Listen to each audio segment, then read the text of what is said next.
آپ کو پتہ ہے ہمارے یہاں اپریل فول بھی منایا جاتا ہے، جھوٹ بولنے کا دن تو ایک صاحب تھے بیچارے ہارٹ پیشنٹ، یہ پنجاب کا ہی واقعہ ہے، تو ان کو فون کر دیا کہ تمہارا بھائی ایکسیڈنٹ میں فوت ہو گیا، کسی نے مذاق کیا، تو بیچارے ہارٹ پیشنٹ تھے، خبر سن کے ان کو پھر ہارٹ اٹیک ہوا، اللہ کو پیارے ہو، اور بعد میں پتہ چلا کہ کسی نے مذاق کیا، بھائی تو بالکل ٹھیک ٹھاک، آپ کے ایک مذاق نے کسی کی جان لے لی،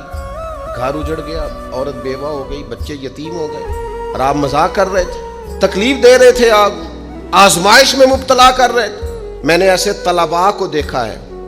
کالج میں، مدرسے میں، یونیورسٹی میں، اسکول میں،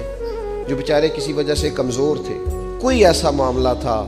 ان کا اتنا مذاق اڑایا گیا کہ وہ بیچارے تعلیم چھوڑ کے چلے گئے، گزارا نہیں ہو سکتا یہاں، ہر آدمی مذاق اڑا رہا ہے، اور بعض لوگوں کی غربت کا مذاق اڑایا جاتا ہے، ان کو کھاتا ہوا دیکھ کے مذاق کرنا، ان کا لباس دیکھ کے مذاق کرنا، ان کی سادہ پرانی اور دیسی گفتگو سن کے مذاق اڑانا، نتیجہ یہ نکلتا ہے کہ مایوس ہو جاتے ہیں لوگ، پریشان ہو جاتے ہیں۔ ایسا نہیں کریں، یہ تکلیف نہ دیں کسی مسلمان، اذیت میں مبتلا نہ کریں، ذہنی طور پر ٹارچر نہ کریں۔